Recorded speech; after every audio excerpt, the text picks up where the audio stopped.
सुनाना तो चाहिए, पर एक चीज़ हमने एक्सपीरियंस किया है, जैसे हमारे टीचर थे तो पहले थे,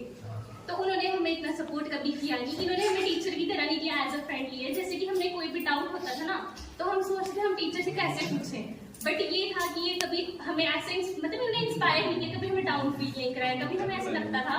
कि हमने आज टेस्ट अच्छा नहीं किया, नहीं हमें डांट पड़ेगी, हम ये सोचते थे कि बहुत सारा डांट पड़ेगी, हम क्या करेंगे, हमारी इंसल्ट हो जाएगी, बट ऐसा कुछ नहीं था। जब हमें डाउन फील हुआ, इन्होंने हमें बोला कि ऐसे चलता रहता है, क्योंकि लाइफ का अप्स एंड डाउन्स तो आते ही रहते हैं, तो ये है कि अब जैसा हमारा टीचर कहेगा हमें वैसा सुनना है, और बाकी हम पे है कि हम क्या करेंगे, क्योंकि वो तो हमें गाइड ही कर सकते हैं, बाकी तो खुद ही करना है जो करना है बस। वो अच्छा से नाच रहे, उनको पता है रिजल्ट क्या है। टीचर को डिसरिस्पेक्ट नहीं करना चाहिए कभी भी। मुझे नहीं लगता मैंने किसी भी टीचर को डिसरिस्पेक्ट किया है ना। नीचे भी मेरे को कोई टीचर दिखा था, मैं हमेशा उनको ग्रीटिंग्स देकर आती थी, मैम को भी, सर को भी। सर के साथ अगर मैंने ज्यादा मत बोलो, तुमको मैं कुछ सुना रही थी, तुमको अभी भी अक्ल नहीं है, मैं तुमको बता रही हूँ ना कुछ, फिर तुम बोलोगे तुम क्या ही बोलोगे, तुमको तो कुछ बोलने लायक हो नहीं, बताऊंगी फिर कराऊंगी, मेरे को समझ में नहीं आ रहा आगे मैं बोल रही हूँ नहीं हूँ, मैं सीनियर तो नहीं मानती, क्या बोल रही हूँ सीनियर तो मैं हूँ नहीं, वैसे आप ही की एज की हूँ मैं भी, मैंने भी डाउनफॉल देखा है एक, और मुझे नहीं लगता था उस टाइम पे, मेरे को उम्मीद भी नहीं थी कि मैं ऐसे डाउन जाऊंगी, पर मेरे को ऐसा लगता है आज की अगर मैं वहां से नहीं निकली होती तो शायद आज मुझे ये सब देखने को नहीं मिलता। तो मैं ऐसा मानती हूँ जो भी होता है लाइफ में वो अच्छे के लिए ही होता है। चल सुना। इन्होंने तो बोल ही दिया, मैं क्या ही बोलूं, लेकिन मुझे एक्सपेक्टेड नहीं था कि मैं 400 क्रॉस करूंगी, बट सर की हेल्प और मैम की हेल्प की वजह से हुआ है। बाकी आप इनको सुनो, ये नहीं है कि आप आगे कोई बोल रहे हो, आप आगे आप अपनी बातें कर रहे हो, सुनो। सर ने जैसे बोल दिया कि लिसनिंग स्किल्स और राइटिंग स्किल्स पे ध्यान दो, और यही है कि आप सेल्फ स्टडीज करोगे तो ही आप आगे जा पाओगे। जैसे हमें टीचर्स मैम जैसे हमें देती थी, मैम कहती थी कि आपको ये फ्री पीरियड मिल रहा है, मतलब 10 मिनट का, तो आप इसको पढ़ो, मैं बात कर रही हूँ, आप इसको पढ़ो और मैं आपको आगे फिर हमें ही समझाना होता था, और अब हम मैम को बताते थे, इसलिए हम अपने 10 मिनट्स भी वो वेस्ट नहीं करते थे, ताकि मैम को लगे कि हम खुद पढ़ रहे हैं, ताकि हमें खुद समझ आए कि हम क्या कर रहे हैं क्या नहीं। और वही चीज जैसे 10 मिनट में हमने वो प्रिपेयर किया, जैसे हम जितना हमें समझ आया हमने आगे स्टूडेंट्स को एक्सप्लेन किया, उसकी वजह से हमें भी कॉन्फिडेंस होता था, और हमें अच्छे मतलब बोलने की स्किल्स भी अच्छी हो जाती थी, तो हमें खुद भी समझ आ जाता था, नहीं हमने ये पढ़ा था तो हमें वो अच्छे से याद है, तो नेक्स्ट टेस्ट में जब भी वो होता था तो हम खुद से बना के लिख सकते थे।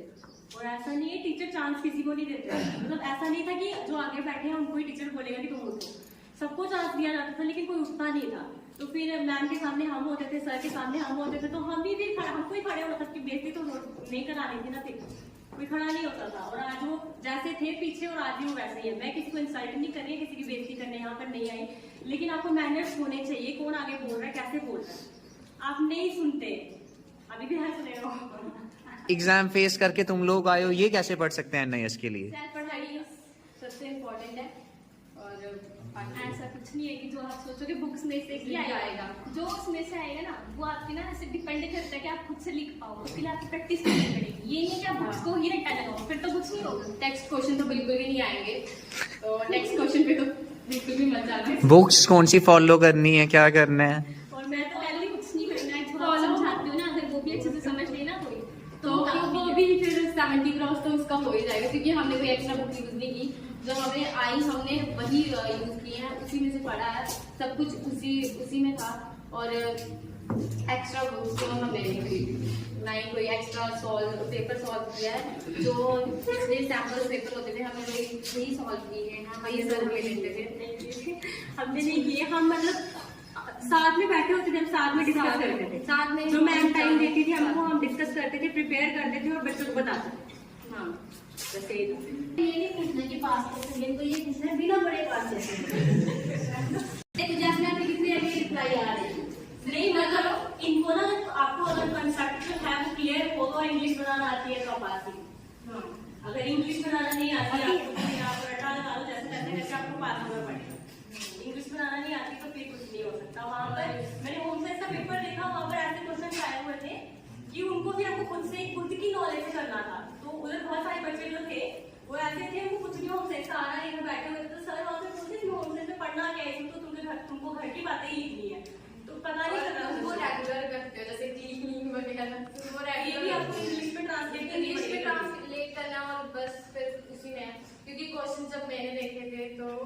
चौंकी हो गई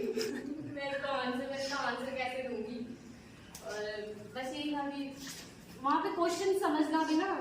बहुत बड़ी बात है कि वो क्वेश्चन समझ आ जाए हमें तो। और इतना टाइम भी नहीं होता कि आप सबसे पहले 5 मिनट उस क्वेश्चन को लगा, क्योंकि 5 मिनट में आपको ना कम से कम 5 या 6 मार्क्स का क्वेश्चन आपको कंप्लीट करना ही होता है। तो वो भी आपको जो भी इसमें करना है। हाँ, ये सर ने बताया था। और हाँ ये बहुत इंपॉर्टेंट है, आप अगर उल्टा पेपर स्टार्ट करोगे ना तो आपके लिए बेस्ट है कि आप अच्छे से पेपर कर भी आओगे अगर आपको आता हो।